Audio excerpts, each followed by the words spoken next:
حضرت عمر کا زمانہ ہے، آپ جانتے ہاتھ میں کوڑا رکھتے تھے، تو آپ جا رہے تھے، ایک شرابی تھا، ہاتھ میں اس نے بوتل شراب کی پکڑی تھی، گلی کا موڑ کاٹا اس نے تو آگے حضرت عمر نظر آئے۔ حضرت عمر تو موقع پہ سزا دیتے تھے، ہاتھ میں درہ پکڑا ہے تو اس نے دل ہی دل میں کہا مالک عمر کے قہر سے بچا لے، پکی توبہ کرتا ہوں آج کے بعد شراب نہیں پیوں گا، اور جلدی سے وہ شراب کی بوتل بکل میں بغل میں دبا لی۔ حضرت عمر بھی سر پہ پہنچ گئے اور جھڑک کے کہا کہ یہ تیرے پاس کیا ہے؟ تو ڈرتے ہوئے کہا حضرت سرکہ ہے۔ تو عمر سے کہا نکال، تو جب نکالا تو واقعی سرکہ ہو گیا تھا۔ جو رب شراب کو سرکے میں بدلنے پہ قادر ہے، وہ رب گناہوں کو نیکیوں میں بدلنے پہ بھی قادر ہے۔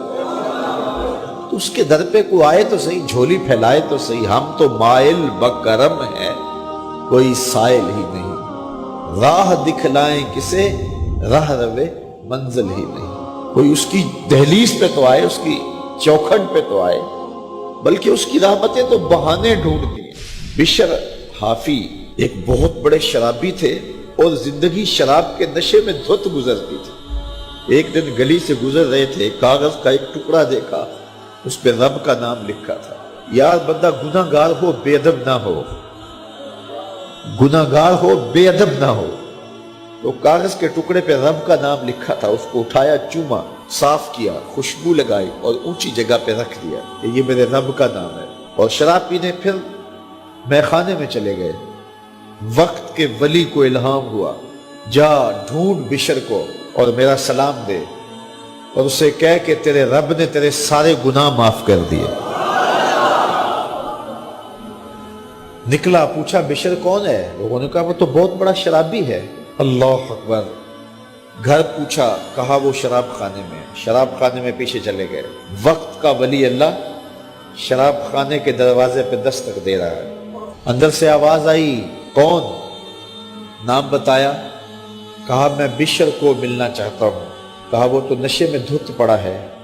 ساقی میخانہ نے کہا کہ وہ تو نشے میں دھت پڑا ہے، کہا اسے ملنے آیا ہوں۔ تو اس نے جا کے کہا کہ باہر تیرا کوئی مہمان ہے۔ تو بشر نشے میں ہی ڈولتا ہوا ننگے پاؤں دروازے پہ آیا۔ اللہ کا ولی کھڑا تھا، کہا کہ تیرے رب نے تجھے سلام بھیجا ہے، تو نے اس کے نام کی قدر کی تھی اور اس نے تیرے سارے گناہ معاف کر دیے۔ بشر حافی ننگے پاؤں تھے، اس وقت نشے میں تھے۔ نشہ شراب کا تھا، لیکن رب کا سلام آیا تو یہ نشہ اس سے بھی اوپر تھا۔ جھوم اٹھے اور کہا کہ میں اب رب کا سلام آیا ہے تو اب میں ننگے پاؤں تھا، اب ساری زندگی میں جوتا نہیں پہنوں گا۔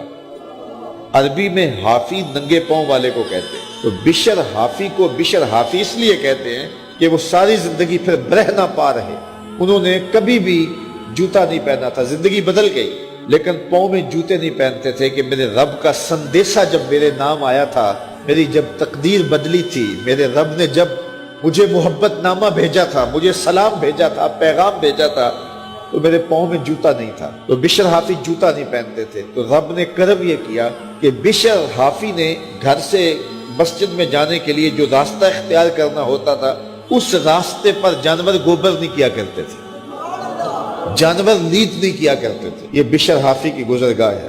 ایک دن ایک شخص آیا تو جس راستے سے بشر حافی گزرتے تھے تو وہاں کسی جانور کا گوبر پڑا ہوا تھا۔ اس نے بلند آواز سے کہا، ایھا الناس، لوگوں سن لو، بشر حافی انتقال کر گئے۔